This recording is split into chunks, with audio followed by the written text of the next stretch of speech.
from my research, what I've learned to pick up is Yowies are so sensitive to this sort of subject themselves, is they can read your mind, they can pick up your vibes, they can pick up your intentions, which is like your vibes, intentions, they can literally feel what your thoughts are in and terms they might of... sort of latch into a person whose mind is open or sympathetic. Yes, the Yowies can pick up on that. Yeah. So you can have a whole heap of people in this neighbourhood that might be open-minded, but they might not be open-minded as yourself. So you might get visits from the Yowie, Oh, just that'd be purely quite just to interesting. be curious Do and see they- how you are, Yeah. watch in on you. Do they communicate with each other? Do Yeah. they have their sort of, they're not isolated things? No, that they're they not are- isolated. They have their families. That's That's right, how they have they families. still exist today. Well, the Yowies would have been around here longer than the Aboriginal people. They was here before the Aboriginal people. Aboriginal people and different species of type of people would have been here, but the Yowies have been here way longer. The Yowies have their own language. Oh, do they? Yeah, the language I've learned to pick up is it's like the native Aboriginal language, and then you get the North American Indian language, and you mix that together with the chanting and the humming, because they love chanting and they love humming and all these type of things in the bush too. That's what makes them at a higher state. I've heard them in Kilcoy, Mount Kilcoy, Yeah. humming, singing. They sing like humming, but like a singing. Laughter, cackling, I've heard all that.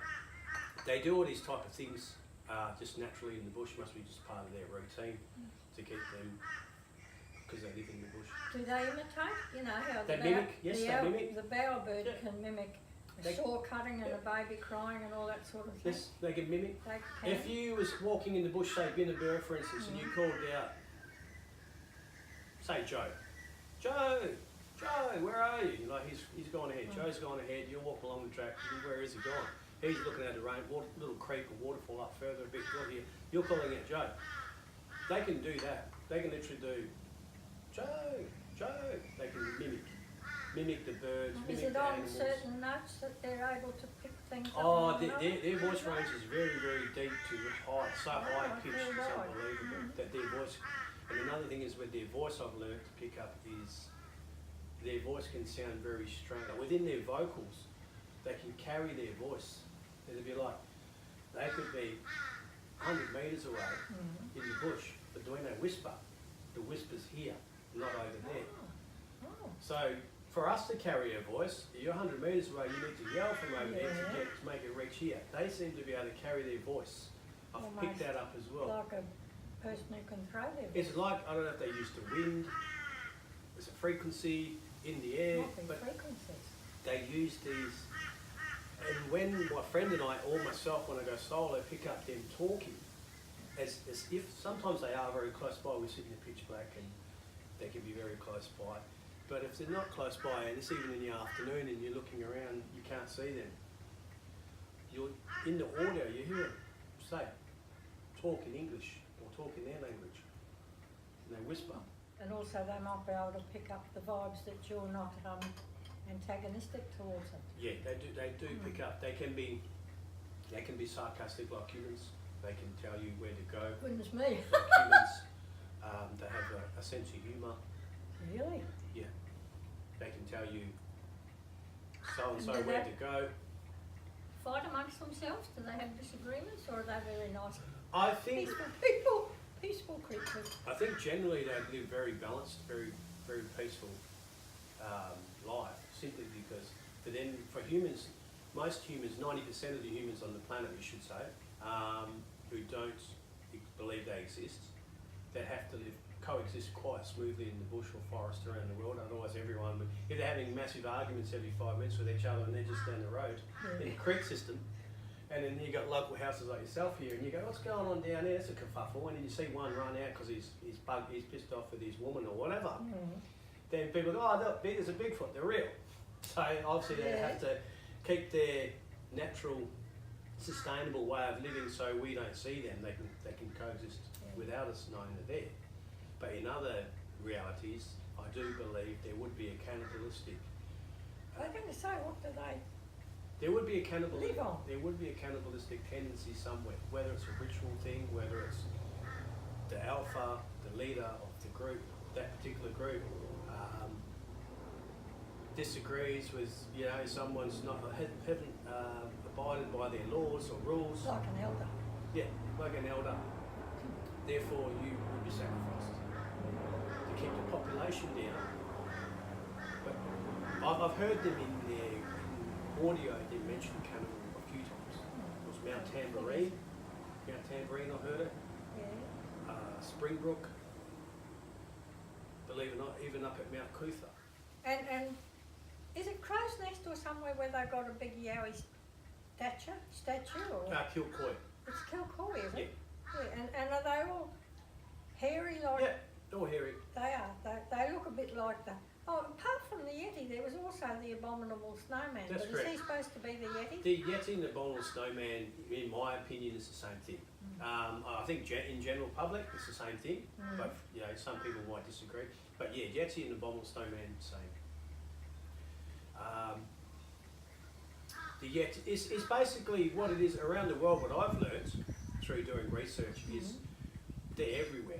Every country has I was their. going to say, wouldn't the North American Indians have something like Well, that? that's the Sasquatch, Bigfoot, as we call it. The nickname is Sasquatch, Bigfoot. Bigfoot. Some of them call him the hairy man even over there in the US, like we call him the hairy man here. But every country has their primitive people. Oh, So, where? as an example, I've been to Fiji over the years many times for holidays, and I never used to research there. Last time we went for Christmas. This Christmas just gone. That was wonderful, beautiful. I didn't research then. I just holiday. I didn't think about research. But the time before, I took a tree camera. I was hanging on a tree, motion sensor infrared. When the location down the road where we stayed at, a place called Novotel, there was bushland and mountains that all connected. Not far, you could go to the forest. I walked up this hill, walked up some muddy, sandy area where I was going to put the camera, and I came across these footprints, and they're very, very unusual. I mean, very, very narrow back at the heel. Looks like a human sort of print, but at the end, the way it's got the claws or nails, it's like they've never cut their nails, but they're sharp. Just an interesting footprint. And in the Fijian people, you don't hear a lot of, you know, primitive man living there alongside them, hairy man, etc. But when you get talking to them deeper, they actually call them the valley people. Obviously, they live in the valleys. I was just going to say to you, what habitat is there? Do they have a preferred habitat, or do they have a habitat at all that they wouldn't go anywhere near? Yeah, they do. They would have a preferred habitat, but also they learn to adapt just like humans do. Well, you said they like creeks, and I can understand they might like forest. The Aborigines that were in the Kerry Valley, they would go up to O'Reilly's and Binnaburra, but they wouldn't stay, and they wouldn't go right into the rainforest, they wouldn't stay. They didn't want to be around Lamington National Park at all. No. They'd actually try and avoid it and try and go around it because of the tall man. They mentioned the tall man. The tall man would take their children or even them and actually eat them, cannibalise their children. This is in their stories. And what would they think about deserts? Yowies live in deserts too, believe it. 24 years. 24 years. Been back and forth. Lived here and then lived back in Perth, sort of thing. So I've travelled across Nullarbor plenty of times with my Kelpie and driven across Nullarbor, Broken Hill, Port Augusta, across the Sadoon, South Australia.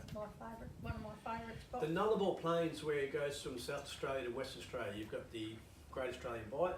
You've got your little dirt tracks off the main road that goes just off, not that far in, some of them 100 metres in, some of them a couple of 100 metres in, as you know. I've found different places off those dirt tracks, fires with the little shells and stuff in it. Yeah. And I've seen little tiny footprints the size of children. And the reason I assume Yowie, not human in this case, is the way the footprints was only little footprints, it was all bare feet. The way the little fire was, they had these little clamps, and where Like a little midden. like little again like hobbits. So I believe there's a species of Yowie out that way, not necessarily the big ones, because the big ones can grow 10. Oh, I see. 12 So foot. we can have them big. The different or the species very in small Australia, ones you've got like your little hobbits. ones or you've got your big ones that grow really huge. Yeah. them all the little ones. The reason the smallest being a desert, you don't have a lot of scrub to hide in. Oh, you don't, not out there. It's very flat, as Yeah. you know, out there with all the shrubs. You get some trees, of course, but mainly it's very scrub, like the spinnaker sort of style scrub. Then you've got your drop off on the Great Australian Bight. You can see whales playing out there and things like that. Sometimes the drop off could be a couple 100 feet to 500 foot. You've got your swallows and your little birds flying around everywhere. When you picture it, the waves are crashing up. These little guys would climb down there, and literally where the bottom of the cliff is all where these little tiny little sea clamps and whatever are. Mm-hmm. Yeah. And I reckon they go down there and they collect them, they bring them back up, they put them on the They little hot might get fire. birds' eggs too.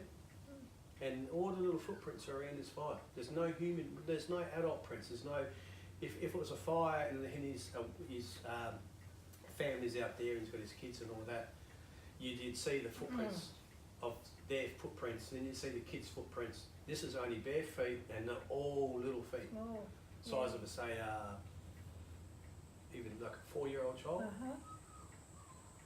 And this is not even where people park their car or camp or anything out there. It's literally off into the scrub. I've been as far as Ceduna on this side. Yep. And then I've come across on the train from Perth. My last trip I did Plane, of course. a couple of years ago, my last trip I went to Perth in my Jeep. I came back over. I drove, first place I slept at because I decided to have a crash as I went across was Ceduna. Best oysters in next- the world. Yeah. BP service station, Hungry Jack's, Ceduna, went there, filled up. That next morning, left 4 o'clock in the morning, drove all the way, went through Cobar. I was going to stay in Cobar actually, because I was pretty tired. Didn't stay at Cobar, ended up filling up in Coonabarabran. So I wanted to do research in the Pilliga Scrub, which is Newell Highway, between Coonabarabran and Narrabri. I was going to stay in Narrabri for a couple of nights and then just put some cameras and do some research in there, have a drink with the locals at the pub, which I did. I drove 18 hours that day, 1,800 kilometres. And then I went, after filling up at Coonabarabran at 2:30 in the morning, I drove another 50 k's Newell Highway, because in between Coonabarabran, Newell Highway and Narrabri, it's a 116 k stretch. I went in the dead centre, because you hear a lot of Yowie sighties like that, so that's how I work out my little Oh, I see. systems. Yeah. There's been actually stories of Yowies grabbing people and taking them into the scrub out there, which is about 60 k's either way, roughly, so 50 k's. I go in the centre and just full drive off by myself. Something actually hit the back of my Jeep out there. It's scared the living crap out of me. So I end up turning around and going back to Narrabri. Yeah. Listen, what do they live in? Under bushes? Again, this depends on the environment. Caves, root systems of trees would be. So you may, what I mean a root system of trees. Antarctic beech trees? You get massive trees with the roots, big massive root systems. Yeah, The reason I'd say banyan trees? the reason I'd say they'd use trees as this entrances because it's not going to cave in. If they had like Harry Potter. if they had like a natural entrance that they've dug out and put in and then they've sort of stabilised it, that's fine. But I think if you get a massive old tree that's 200 to 300 years old or even 500 years It's old, had a strangler fig over it. yeah, they can use that and they can probably there's probably tunnels in one of them. tunnels that go right through. Yeah, so yeah, caves, trees, out in the open. with some- So they don't build a structure as such. They can build structures, but a lot of structures I see them build is more related Like to a symbols. More related to symbols, as an example, like different symbols for different meanings. Oh, right. You know, humans who've been through here don't go here. Yeah, so they don't build a gunya or something to live They in. can do. I've seen some larger structures in Perth, Western Australia, but they're not waterproofed or anything like that. It's just No. where they've just got their branches and they've put them across like a gunya bed. Shade or a wind protector. Yeah. So they'd eat kangaroos, wild pigs, Snakes. deer, snakes, lizards, Oh. whatever they need to get their hands on there, they'll eat. Even occasionally human. No doubt they get cats and dogs. Yep. That's why you see, there you go, cats and dogs, yes. If you see an area, you go to a local shopping centre, you see pin-up boards on a little local pin-up board, it says, reward, my cat's missing, reward, my dog's missing. And you see that frequently in the same area. They're coming from the creeks and nabbing the Wow. cats and dogs. No No one knows that. They wouldn't have a clue. But I'm watching you study that. And you watch, if you go to a local area or you got up on the power poles, stapled, missing cat, missing dog, and you see it regularly. Not that same dog, but another one and another one. You think, geez, that's, even if it's just down the road somewhere. Yeah. Near the creek, wherever they follow the creek systems. Where they follow the creek systems is where they come out. And in the night time, 3 o'clock in the morning, as bizarre as it might sound, yeah, you could have the hairy man literally out in front of your house and who would know? Yeah, so I appreciate you letting me interview you and talking to me and telling me your stories. Yeah, well, you're Thanks very very much. welcome.